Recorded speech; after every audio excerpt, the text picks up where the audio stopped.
listening. So, hey everybody, here goes what I worked on so far with rap. I've created multiple disses in the last few hours, weeks, and months. Came up with something to a former YouTuber that I know. He likes to change his YouTube name a lot, so don't surprise if you find stars under one of his names.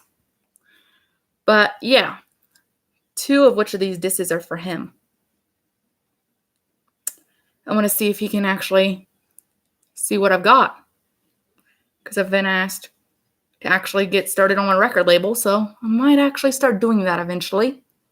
So here goes the first. It's called Stars Rap Diss. Yeah, I put the pedal to the metal and saw your little flower lost one more petal. I hate to see you roast. Oh wait, no, I don't. You're toast. And when I found out how I roll, I found out that it was cool.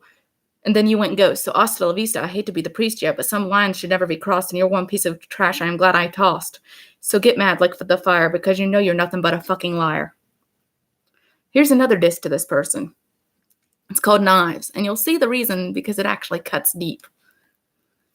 So, hey, to the man living multiple lives and wanting to have multiple wives. Don't you know that you are nothing but a broken down old guitar? You sing la la way off key, but I'll bet you wish you were me.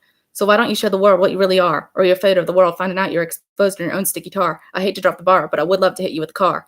But that would be way too easy, so I guess I'll have to play sleazy. I could play the little hoe and tell you that you really ought to know that you really fucking blow. Look at the star-crossed lover without his luck, just like Bambi, a long, young lost buck. Here's to your show. I think it's time you go. And then this one I wrote to a good friend of mine. And, well, fiance, soon to be married to this guy. If nothing goes AWOL. I don't think it will, honestly. But I wrote him a little diss because I know he's pretty good at snapping back at what I write. It's called Joker Diss. Hey, never thought I could see a clown get down, but I love to see you frown. Seems like the vigilante needs another lesson in chemistry. You mix that, well, you get an explosion of chaos and confusion. Let's put this clown where he may belong, in the sorting bins where all the things, what are the odds, he could have been wrong. Your horror maybe didn't scare me. Please, hate to say, where would it be if it weren't for me?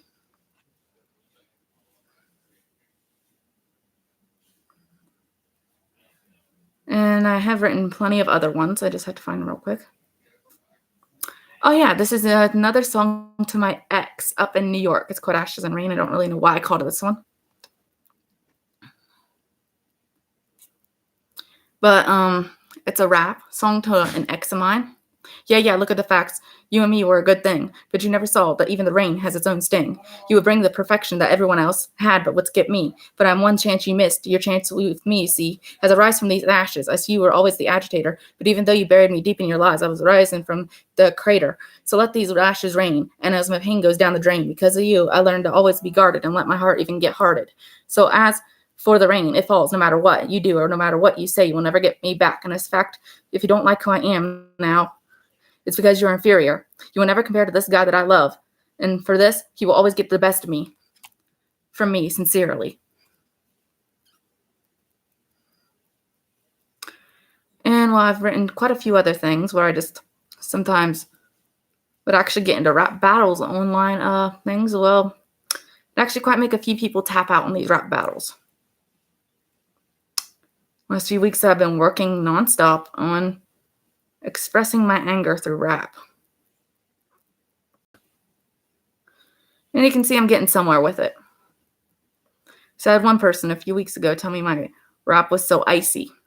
They couldn't believe they could hear one girl get so cold.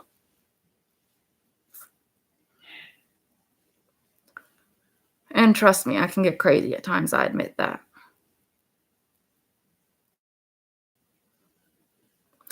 But one person I can say I took their advice and actually used it to my own price. I know everything comes with a price in life. He knows what my price is going to be. I hope it's something drastic. But there's so far an example of what I can do, folks. I'm going to try to find the other one.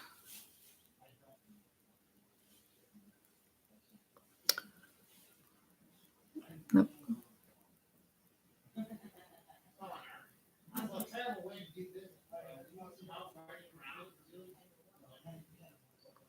I don't need to do business. That's the only issue.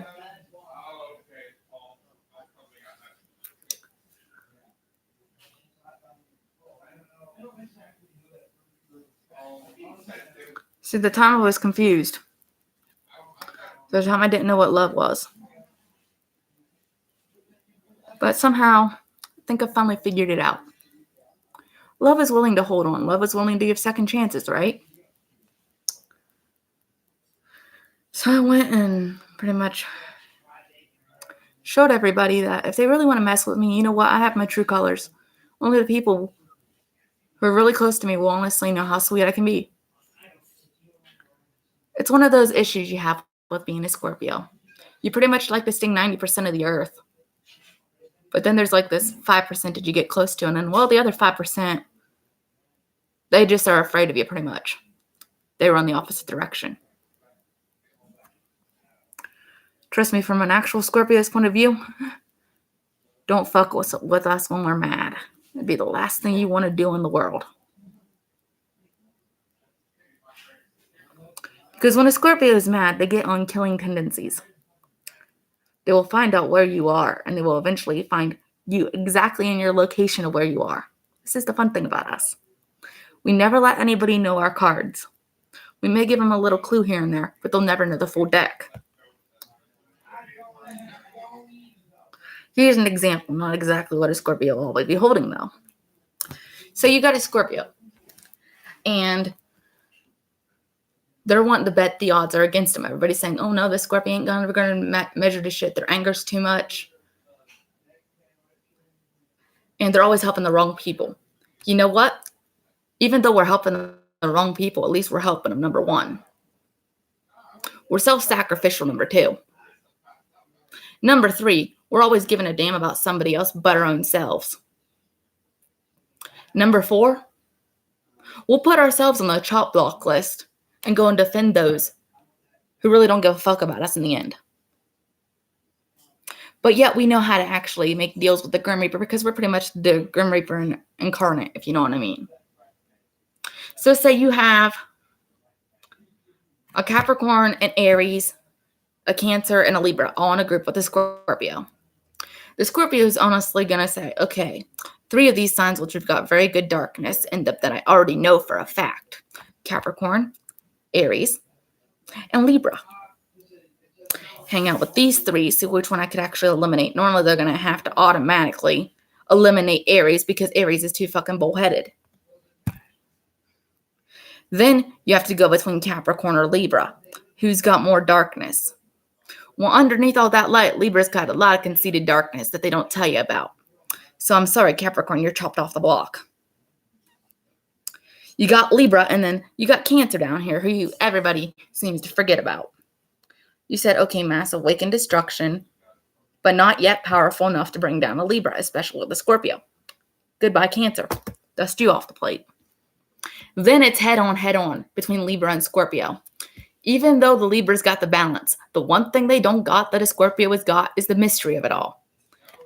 Scorpios are mysterious, they're strategic, and they can blow up a whole fucking conversation and get the Libra in the middle of the warpath before the Libra can even freaking realize it. And by the time the Libra's already realized it while he's trying to juggle all the things at once and trying to catch his balance, he can't even do it. That's why ultimate supreme ruler is Scorpio.